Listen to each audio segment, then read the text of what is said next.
8h42. Revista Justiça Entrevista. A nova ministra do Trabalho, Cristiane Brasil, do PTB do Rio de Janeiro, teve a cerimônia de posse marcada para esta terça-feira. A nomeação gera polêmica depois de divulgada pela imprensa a informação de que ela foi condenada na Justiça do Trabalho a pagar aproximadamente R$60 mil a um motorista que havia trabalhado para parlamentar sem carteira assinada e com jornada de trabalho diária de cerca de 15 horas. A deputada também assinou um acordo com outro funcionário que a processava por falta de registro profissional. Mas você sabe quais os direitos básicos de todo trabalhador brasileiro? O que pode e o que não pode exigir o empregador? Para tirar as nossas dúvidas, eu estou em contato agora com o juiz do trabalho e professor universitário, doutor Rodolfo Pamplona. Bom dia, doutor. Tudo bem com o senhor? Feliz 2018. Bom dia, Rafael. Bom dia aos ouvintes aqui da Rádio Justiça. É um prazer enorme estar aqui com vocês. Prazer é todo nosso. Doutor, para começo de conversa, hein, o que é preciso constar em um registro profissional? O que o empregador precisa também fazer para que esse registro na carteira seja reconhecido pelo Estado brasileiro, hein, doutor? Olha, é algo extremamente simples. Na verdade, o registro é feito na carteira de trabalho com os dados básicos da relação. A data de admissão, o salário, o contrato. O empregador vai fazer o registro também do empregado na Caixa Econômica Federal, né, para efeito do recolhimento do FGTS e do INSS, né, para o recolhimento correspondente. E aí pronto, está feito o registro e está tudo em ordem, ou seja, o Estado já sabe que existe aquela relação, aquele vínculo empregatício, né? Sim, e esse registro, que é extremamente simples nessa parte, vai gerar uma quantidade enorme de benefícios ao trabalhador. Perceba que se ele tem a sua carteira assinada, ele tiver um acidente, ficou doente por mais de 15 dias, ele vai poder ter os benefícios da Previdência Social. Isso são coisas importantíssimas para podermos dar aos nossos trabalhadores o mínimo de respaldo para situações do que é da infortunística, do que não se pode prever. Pois é, esse é um aspecto importante, né, doutor, que muitas vezes a gente não pensa sobre, mas é que o registro em carteira de trabalho ele não dá direito apenas ao trabalhador, além do salário, é claro, mas o depósito do fundo de garantia e a previdência social. Há todo um sistema de seguridade social que só é garantido ao trabalhador que possui um registro, né, um vínculo com o Estado brasileiro nesse sistema. Exato. Esse registro formal, né, ele é uma das formas para que o indivíduo tenha os benefícios da Previdência Social. O empregado, ou na verdade o trabalhador autônomo, ele pode recolher, mas isso fica em cargo dele. O empregado, ele, na verdade, o empregador, a função, a expressão que a gente usa é substituto tributário. O empregador paga a parte dele, empregador, do INSS, e paga a parte do empregado. Isso é uma coisa que é interessante para explicar principalmente para o nosso cidadão, né? Porque o indivíduo está lá e vê que o empregador está descontando o INSS. Não é que ele está descontando o INSS. O INSS é pago uma parte pelo empregado e uma parte pelo empregador. Quando o indivíduo é empregado, o empregador paga a parte do empregado e isso já está na folha de pagamento. Então, todos devem contribuir para a Previdência Social. Com a carteira assinada, o indivíduo já vai ter a segurança de estar coberto. Agora, doutor, quais as obrigações básicas em termos gerais de um patrão para com um trabalhador? Ou seja, é apenas isso? Apenas não, né? Mas, enfim, a contribuição para o sistema previdenciário, há ali a carteira, o fundo de garantia também garantido ao trabalhador, mas outras questões, por exemplo, hora de descanso, período para o almoço, que outras obrigações existem?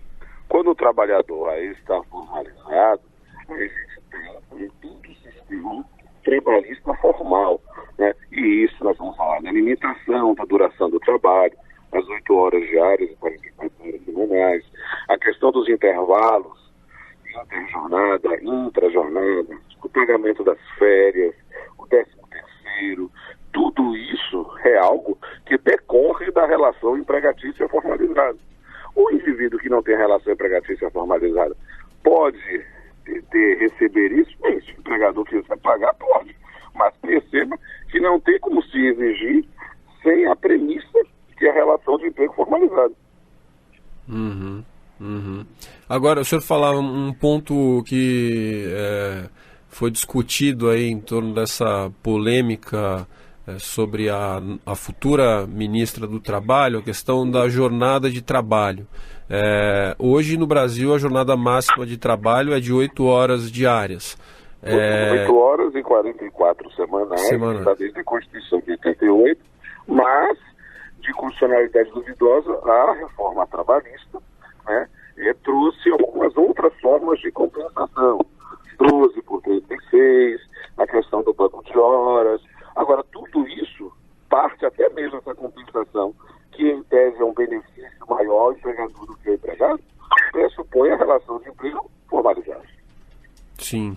Agora, numa situação como essa, por exemplo, e aí justamente e entrar nesse aspecto da reforma trabalhista, para que a gente refresque um pouco a memória do nosso ouvinte, também, quais as exceções a essa jornada diária de 8 horas, né? Porque há aquela questão da possibilidade das 12 horas por 36 de descanso, ou há a possibilidade, por exemplo, de no contrato se firmar ali uma hora extra possível para além dessas 8 horas. Como funciona isso, doutor? Vamos explicar isso. A partir da Constituição de 88 e a partir da reforma trabalhista. Com a Constituição de 88 ficou assentado que o limite de jornada do trabalhador é 8 horas diárias e 44 horas semanais. Né? E é possível uma compensação, era possível sim, por acordo individual, uma compensação dentro da mesma semana. Posteriormente, nos anos 90, criaram a figura do banco de horas, que começou com uma compensação em 120 dias e depois chegou até um ano, mas que exigia um acordo coletivo, ou seja, uma previsão por uma norma estabelecida com o sindicato, que é, a última instância, o defensor direto dos trabalhadores. A partir da reforma trabalhista, essa compensação mudou, né? Continua o limite de 8 por 44, mas se admite compensação dentro do mesmo mês de forma tácita, ou seja, sem precisar de contrato, previsão, nada disso, apenas compensou na prática, não tem que receber nada. Né? Se quiser fazer um banco de horas por acordo individual escrito, pode, por até 6 meses, você não tem um banco de horas anual de um ano, né, um anual, um acordo coletivo, né, mas esse vai acabar entrando em desuso, porque quem vai fazer coletivo se individualmente pode fazer a cada 6 meses. Né? Além disso, trouxeram a previsão que já existia para algumas categorias, como alguma aplicação para outras, que é a de 12 por 36, trabalho um dia sim, um dia não, 12 horas seguidas, né? E com a possibilidade de indenizar, né, o intervalo entre jornadas. São modificações da disciplina que ainda estão sendo observadas, né? Mas já é exigível. E, doutor, uma dúvida sobre acordos coletivos, por exemplo. Há um período de validade desses acordos? Os acordos precisam ser renovados periodicamente? Como isso funciona? Sim, os acordos e convenções coletivas são normas temporárias, né? Elas têm o prazo básico de 2 anos. Na prática, a maior parte das normas coletivas são de 1 ano. E por quê? Porque é um tempo razoável para se fazer uma verificação de como estão as condições. E ter um acordo coletivo é sempre uma coisa muito boa. Por quê? Porque você tem uma disciplina específica para aquela empresa, né, e temos o que a gente chama de cláusula de paz. Enquanto está vigente um acordo coletivo, não é possível, por exemplo, ter greve. Por quê? Porque se está sendo cumprido o acordo coletivo, não há que só pode se discutir condições de trabalho posteriormente, a menos, obviamente, que o acordo coletivo não esteja sendo cumprido. Aí é uma situação excepcional. Doutor, perdão, acho que houve uma pequena falha na ligação. O senhor falava, em geral, a duração de 1 ano. Na prática, a maior parte dos acordos coletivos são fixados em 1 ano, mas é possível se estabelecer em até 2. Perfeito. Doutor, eu vou pedir desculpas ao senhor. A gente vai tentar refazer a ligação, porque de fato ela está falhando um pouco. Nossa produção vai voltar a ligar para o senhor, para a gente retomar e encerrar aqui a nossa conversa. Beleza. Bom, agora às 8h52, a gente conversa com o juiz do trabalho e professor da Universidade Federal da Bahia, doutor Rodolfo Pamplona, nos falando sobre as obrigações do empregador nas relações trabalhistas.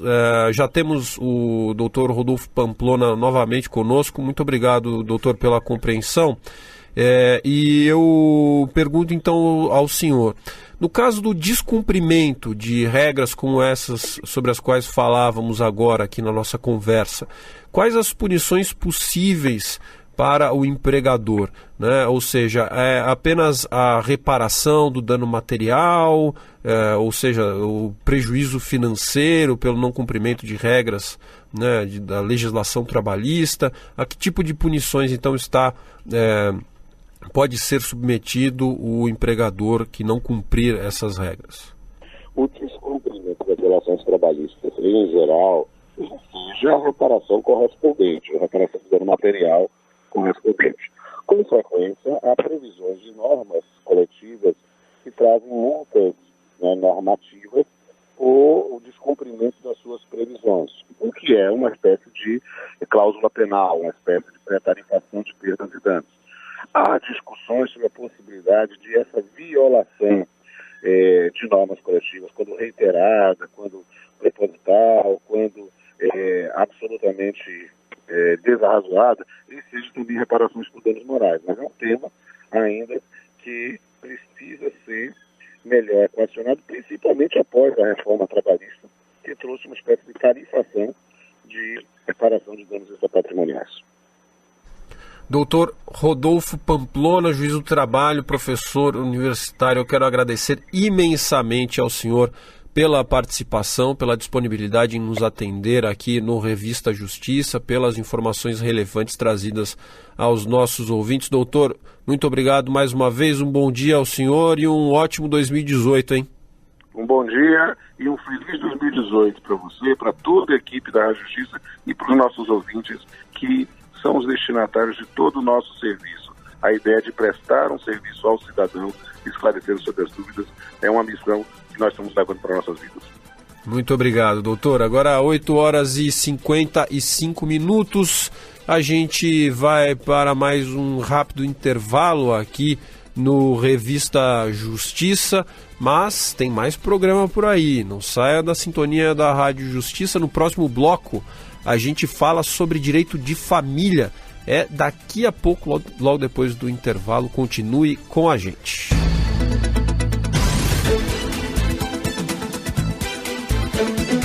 Estamos apresentando Revista Justiça.